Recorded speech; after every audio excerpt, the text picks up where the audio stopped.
Greetings, Weight Watchers and friends. Welcome back to my channel. I'm Love Fuller, and I am here with a video that is telling you what my plans are in terms of my diet choices, the way I'm going to be eating to lose weight in 2019. So most of you know that I have been on Weight Watchers for many years, and I say on Weight Watchers because I've been paying them for many years. So I'm gonna just say, even though I haven't been following the program consistently, I've been on Weight Watchers. It's always been in the back of my mind because the money's always coming out of my bank account. So I've been on Weight Watchers for a lot of years. I have never quit it, even though I did consider it when Freestyle came out, but that's another discussion. But I did not quit. So what I have been doing though is looking at healthier ways of eating within the Weight Watchers program. So for me, the reason why I stick with Weight Watchers is because it's easy for me to count points and use that app that I'm familiar with and to think of things in terms of Weight Watchers points than it is for me to count calories and to switch over to MyFitnessPal or whatever. And I generally like the company's concept and their approach to things. So that is why I'm sticking with Weight Watchers, to make sure that my portions are controlled. But then when it comes to what am I going to eat and how am I going to eat, I don't like that Weight Watchers kind of moves us toward low fat things, no fat things. I would even say, the recipes that they put on the site are like that too. And I just think that those things are unhealthy. I know that they're unhealthy. And I already knew, but I was like, oh, well, I'm fine. My body is tolerating it. Well, my body didn't tolerate that anymore. And I cannot really eat like sugar-free candies and stuff like that. Like pretty much like hardly at all. I blew out my tolerance for it. And that was my fault, but that's based on my food choices. Okay, I know I'm not eating that sugar-free stuff, but I still have always clearly been having problems with overeating, eating the wrong foods, eating junk food. I'm a junk food junkie. I mean, let's just make it plain. The last video I put up, I was telling you that I have an inner cookie monster in me, and you can see the cookie monster coming out. I love cookies. Put these cookies out of sight, out of mind. I'm looking at these cookies. The cookies. Those are the best cookies. Oh my gosh. Super yummy, delectable, beautiful Christmas cookies. Adorable cookies. Oh my God. I love Christmas cookies. Look at them.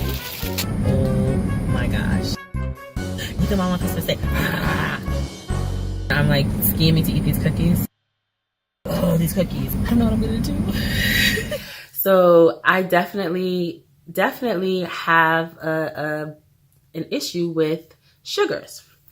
So I'm telling you right now what my plan is for 2019 or the beginning of 2019. The programs that I have considered have been the Daniel Fast, Whole30, and Paleo to go along with my Weight Watchers. I'm still going to count my portions on Weight Watchers because let me tell you about the Daniel Fast if you're not familiar with that. Daniel Fast is a fast based off of supposedly the way that Daniel ate in the Bible when he was on his fast. He fasted from meat and, oh my gosh, I wasn't prepared to tell you about Daniel Fast. He fasted from meat, yeast, sugar. Of course, there was no processed food, dairy. So it's a vegan, whole food way of eating. Okay. And again, that's for a fast. It's usually done for 21 days. And that is for a limited period of time because he was praying and fasting and looking for his spiritual breakthrough. I did the Daniel Fast a little bit last year in February or whatever. And I found that not eating sugar was really a smart move for me. First of all, I found out that I could do it. I could just not have sugar, where normally I have to have dessert, not every day. I was having dessert after every meal. So I just did it for a short while, kind of supporting my husband when he was doing the actual fast. And I saw that it's possible for me to be successful. What I did not do properly was I didn't have my meal planning down and my food prep planned out properly. And so what I did was I relied too much on nuts and dried fruits. Those things are not good for your waistline. So that's from there is when I learned that I need to, whatever program I do, I probably need to follow Weight Watchers when it comes to that. So Daniel Fast, Whole30, or Paleo. So now I'm going to talk to you about the difference or the relationship between Whole30 and Paleo. Whole30 is basically a paleo diet. So Everything, for the most part, that is included in Whole30 or excluded from Whole30 is included or excluded from Paleo. Whole30 just has additional restrictions. The overall thing that with both of them, they're eliminating foods or reducing foods that are known to cause inflammation, in different parts of your body. And of course, we know now that inflammation causes disease, or is a factor in the development of disease. The similarity overall between Whole30 and Paleo is that these are based on whole foods. You're eating healthy meats with animals that are grown well, like wild caught fish and grass-fed beef and cage-free chicken and eggs, because you're allowed to have chicken and eggs on both of those programs, but you're not allowed to have dairy. You're not eating processed foods on either one of them. You're not eating grains on either one of them. You can have nuts, but not peanuts, because both of those programs eliminate legumes. I would say the difference, like I said, in the Whole30 and Paleo, is that Whole30 is supposed to be done for only 30 days. It's an elimination diet where you're looking at foods, trying to find the foods that really trigger you and reset your system, so that the foods, when you reintroduce those foods, you'll be able to know what foods are really triggering you, whatever negative responses, inflammation, whatever kinds of issues you might be having, right? Usually they're related to some form of inflammation. So you're introducing them one by one, and there's a very systematic way that you're introducing them in order to find out what things don't work for you. That's one of the major differences. They also have another thing where you're not supposed to have like any kind of desserts and snacks. So anything that feels comforting, because it's more than just eliminating certain foods. You're also supposed to be like cutting your addiction to sweets and snacks and things like that. So certainly you could be cutting your sugar addiction by not having sugar. But they're also saying your addiction to like desserts and sweets and, just the comfort foods.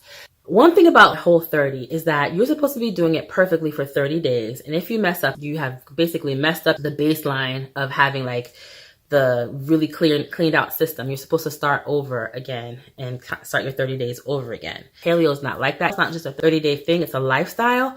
And you're not reintroducing those foods back, but you have more leeway to decide what works for you and what doesn't work for you, what you want to include and what you don't want to include. Like, for example, every time I think about doing the Whole30, I'm like, well, do I really need to eliminate all legumes? I think that there are healthy legumes, especially if they're sprouted, and also certain things like chickpeas and things that I've found are known to be kind of healthy, and I don't think I have problems with. I haven't known if I wanted to eliminate them. So I wanted to do the Whole30 in my way, kind of customize it to myself. And that's when I realized that now I'm going into what my plan is. That's when I realized that probably I should not be doing Whole30, that I should be doing Paleo. I mean, the thing is about Whole30, when you're looking at people's blogs and websites and recipe sites, I mean, the people who are on Whole30 are like, listen, that is not Whole30. So I'm not ready for all of that. Okay. Why am I not ready for all that? Because both of these programs, you have to cook. You have to cook and you have to be organized. You have to be doing meal plans. Certainly you can eat more easily on Paleo, which is another reason I'm traveling. That's why I chose not to do Daniel Fast right now, because I'm traveling and I don't need to have so many restrictions, so many things that are just so extra difficult for me, when I'm doing this transition. So I need a program that is more stable, that is a little bit more that gives a little bit more leeway, but yet still I'm not eating these things that are known to cause inflammation and and stuff like that. And I also know that I have not trained myself to cook all the time and, do my meal plan and stuff like that. I feel like Paleo is the lifestyle that I need to be establishing if that's the way I want to eat. And I need to kind of get that down packed before I try to get even more rigid. That's just based off of my own lifestyle, basically, I would say, and my habits and things and new habits that I need to establish, like meal planning and cooking more and having more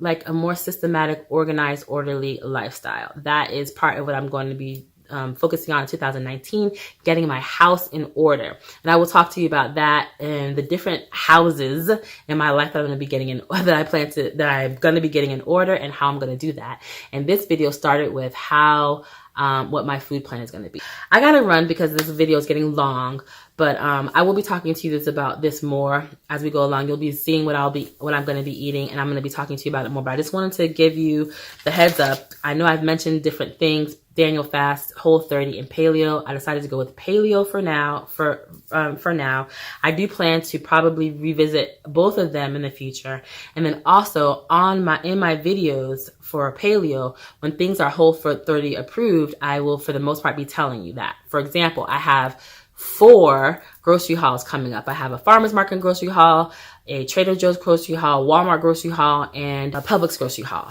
That are all Whole30 approved foods, because at the time I was planning to do Whole30 before I woke up and said, okay, a modified Whole30 is not Whole30, that's Paleo. Hello. So I'm doing Paleo. So, but I will tell you everything that's Whole30 approved as I go along. Okay. So also I want to tell you that you probably already know this, but there are 2 other people who are in the Weight Watchers community. I know Simply Gina is doing Whole30 right now, and then also Jess. She is super organized, super efficient. I'm so excited about Jess doing her Whole30 because I'm gonna be like this, taking notes. The lady is phenomenal with her organization. It's like from my mouth to God's ears that I should ever be able to be that organized or almost that organized. And then Gina, she's a lot of fun and she's kind of more laid back. That's a more realistic Whole30 kind of approach that I might be able to take. But again, I don't want people telling me it's not Whole30, that I'm not doing Whole30 if I kind of slip and slide or allow myself this and that. I know that sometimes she has a lot of flack about that, and I'm just like, okay, you know, I'm just going to call it Paleo, that I could do a little bit more restrictive if I want to, because I also know that I'm not ready to be that restricted. Okay, lots and lots of talking, and I'm going to go now. Thanks so much for watching. I'll see you next time. Mwah, mwah, mwah. Ciao, friends.